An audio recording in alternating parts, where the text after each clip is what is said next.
Hi traders, and welcome to the technical analysis market wrap on Friday the 11th of February. So we've seen some, bit of a pullback really over the last 24 hours or so. We saw some good movements on a lot of the currency pairs and indices earlier this week, but we've certainly seen a big retrace on the technicals now. So we'll jump straight into the charts and see what we can identify for today's trading and early into next week. All right, so the Aussie USD here is our favorite starting point, and we know here that we've got effectively a very, very big rejection candle on the 50, just pretty much where we expected.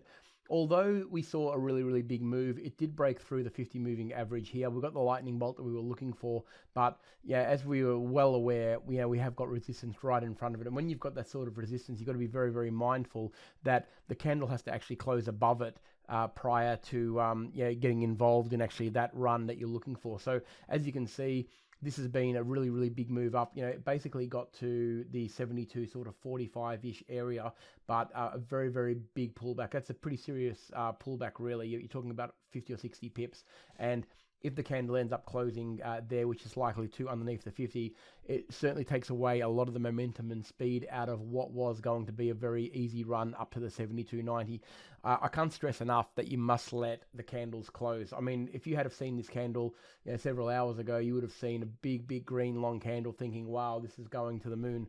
But it's the close is so important, especially on these daily candles where the market gets a chance to absorb all of the world moves.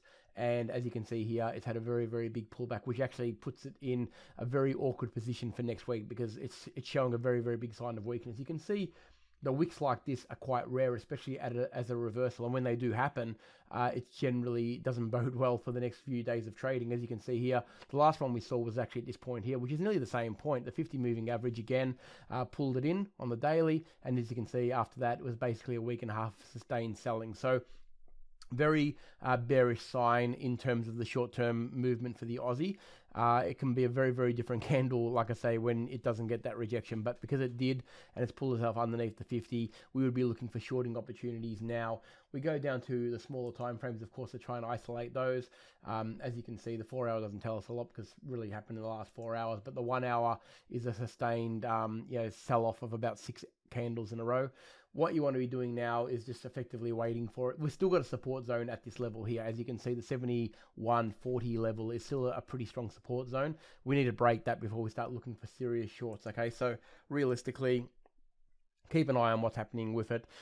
If we get a close below the 71.40, we're going to start targeting that 70 area again. And I think the 70 cent mark is a pretty logical target for this one. So what we want to be doing, though, is waiting for that lightning bolt. We always seem to be waiting on these on a Friday, don't we? But look, at the same time, it keeps you out of trouble. If you had tried to go long up there, you basically would have been whitewashed and the trades out. So this is why we always wait for the closes, and then that gives us all the information we need.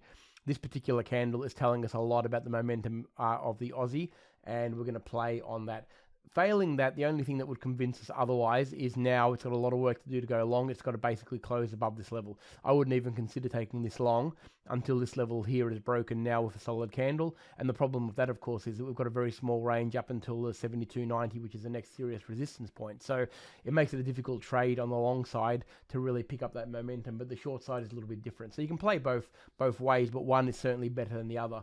And in my mind, if we get a break below the 71.40 here and we get a close, then we know that we've got momentum back on our side and we're starting to get the short term kicking in and looking down for that 70 again. So that's my thoughts on the Aussie. Good trading on the short side, limited potential on the upside, mainly because now it's got a lot of work to do to get back into the position that you wouldn't think it's going to fail there again. So we'll see how this one goes. All right, let's move over to the US Dollar Cad now. This one here is, another one that's really sustained that move up. We had a bit of a flat week, really. Nothing to write home about. It's not like we had big movement, but what we know for sure is that the 20 and the 50 certainly held up on the daily chart. Those moving averages formed a very, very good base, and although it did try to break it down to the lower side, it certainly picked up and turned around. Now, obviously, the dollar strength has had a bit to do with that, but at the same time, this was a strong base on it in its own right anyway. So I'm pretty happy with where the CAD's at, actually, but we've got to break this particular zone, which is the first real resistance. That's at around that 128 area.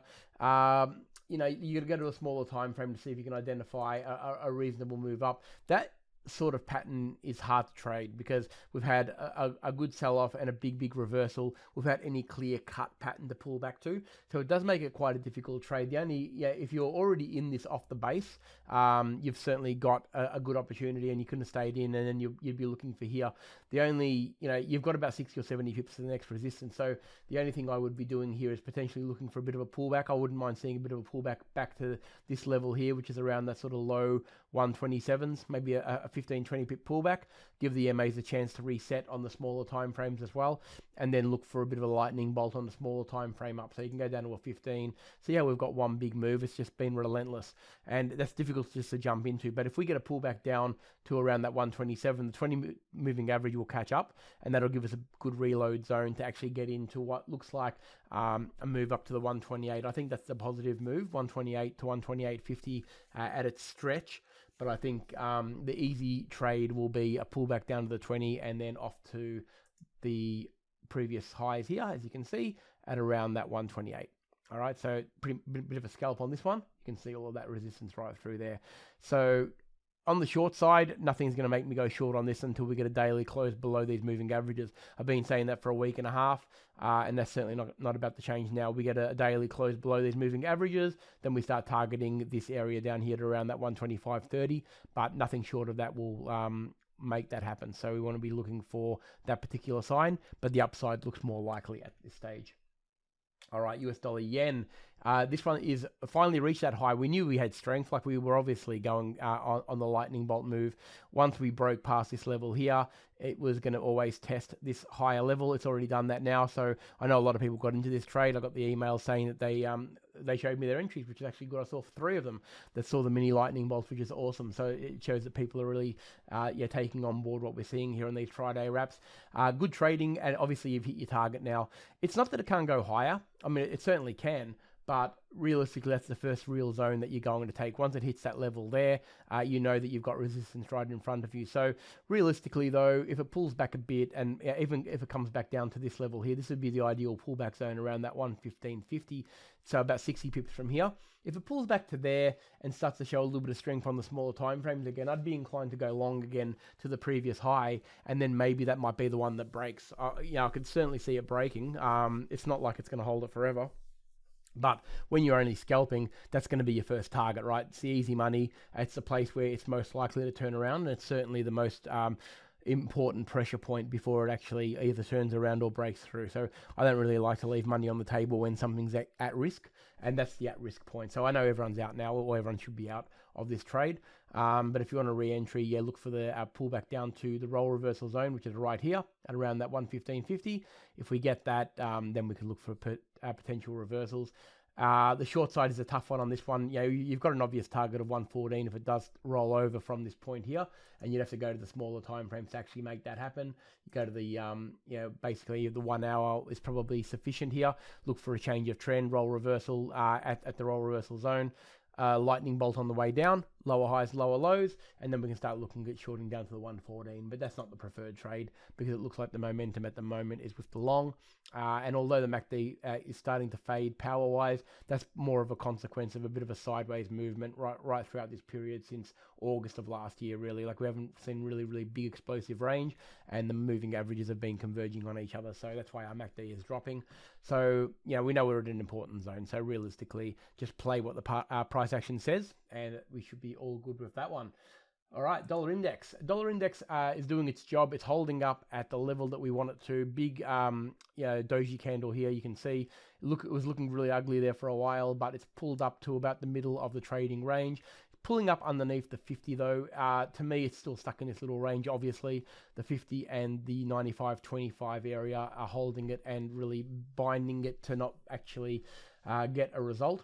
Until it does that, nothing changes here, okay? A close above the 20 and 50 moving average is a very bullish sign for this, and if it does that in this week's trading, it's going to be a pretty strong sign for next week, and a close below the 95.20 is going to potentially put pressure on it all the way down to about the 94.50 area, which is the next support zone. So Not a lot to report, really. It's kind of, look, it looks better than it did last week, no question about that, but we've seen a lot of range in this last period on the daily candle. It's a big daily range, and generally speaking, when it touches a low and it's still caught within that range, there's nothing doing until we get a close either side. So really just monitor that one and trade whichever way it breaks. I'm not fussed either side. I think that the up and the down are just as good, which of course leads us onto the euro. The exact same thing, as you can see here. We've got that resistance right in front of us. It tried to push it, but of course it closed. You can see this is a very clear doji now, big rejection doji. Still an indecision candle, no doubt, but realistically, whatever the dollar index does, this is going to do the opposite, and you're not going to be trading this until we get a break of the 113.50 area to the short, because that'll mean it's got very strong support here, right? It's got moving averages, both of them, the 20 and the 50 on the daily, and it's a very strong roll reversal zone as well. So, and we've got resistance at that 114.70 area. So realistically, it's caught in the zone. If you want to go to the really small time frames and trade inside that band, that's perfectly fine. You could get some decent pips because the range is big enough to actually do that. But you're not going to get any sustained moves until one of these breaks. And either way, I'm not really fussed. The upside is just as good as the downside, because I think there's enough movement and range to get us some pretty good results. But if you want to go to the smaller time frames and trade inside these bands, you can see the bands here. We're right in the middle at the moment. Difficult to pick a direction because we're not getting very clear defined higher high and higher lows. But if we get up here on a 15-minute chart, you can look at potentially selling down if we get a rollover, and same on the bottom side. If we get down to here, we can look for a little mini bottom or a candle reversal and push up to the middle zone or up to the top. So you can trade that channel on the smaller time frame if you want to scalp it. But for mine, the long sustained move needs to break above or below these key horizontal lines. All right, the last one we'll have a look at is the S&P 500, because that's the one that everyone's interested in. You can see here that we've got big rejection today. Obviously, the news wasn't as great as they would like, which is okay. Look, at the moment, it's hard to read which way the market will react, whatever the news comes out as, to be honest. So realistically, we'll just let it reset. It's had a pretty good couple of days. As you can see, it's been trying to push up past this level. This level here is proving to be quite strong now, that the 45.90 to 4600 level. You can see here it was pretty strong support here, rejected quite heavily at this level there, and good interaction through here as well. So now this is the break. Look, it was about to do a lightning bolt. Had it broken through here, it was looking really good and long to about 4800 in the new highs again, but obviously it didn't do that, and it's failed quite significantly. Actually, it's a pretty big rejection candle at the 50 moving average as well. So it's failed to do the lightning bolt, as you can see. What we can probably look for now and expect is that it will find support around this level here. You can see that it's a bit of a changeover. You've got the 200 moving average, big rejections throughout here, and you can see also through here that it was actually a point of resistance as well. So realistically, if it turns around from this point onwards, you've got MACD power. There's no worries there. So there's certainly enough definition and separation in the MACD and the moving averages that actually make that work. So that's okay. And they're about to effectively cross. The 12 and the 26 we know is about to cross. So that's going to give it a little bit more power, but in saying that, it's got to turn around on a smaller time frame. So we draw a horizontal line at the level where we expect to find the support. We go down to the 1 hour or a 4 hour, and we look for a reversal around these levels. Okay, a change of trend, higher high, higher low on a 1 hour or a 4 hour, and we start targeting these highs again. So you're going to get a pretty good base at this level. It's around the 44.50 mark. Anything around here that reverses the market, we're going to start aiming for that 45.50 to 4600 zone again for the pull up. Okay, but it's going to have to do that. I wouldn't trade this until I actually get that confirmation. I want to see the change of trend. Without the change of trend, I'm not going to get involved in this one, because I think there's a little bit of uncertainty. On the short side, of course, if we break through this support zone and we break past the 200 moving average, a daily close below here, and we would be looking for the new lows again. It's not going to stop anywhere in between, I wouldn't imagine. So if we get a sell-off that warrants a close below the 200 and below the 44.60, I would be starting to target this next support level that reached not that long ago at around the 4300, which is pretty good trading range. I think both of them are good trades. I'm not really fussed either side, as long as it does something. So we need a break above here, close, or a break below here, close, and you can trade either direction quite easily. But I think the scalp in between is going to be a little bit volatile and hard on this one, so you just want to be a little bit careful on the scalp. All right, so I hope everyone's had a great week's trading. We've had some really good movements. There've been some good opportunities, but I think we are tracking for a pretty good week next week. It looks like there's some key levels that are going to be tested probably in the next 24 hours, and if we break through them, it should start some intermediate sort of trends for next week that'll get us involved in some good scalping and swing trading. Have a great weekend, everyone. I look forward to seeing you all next week.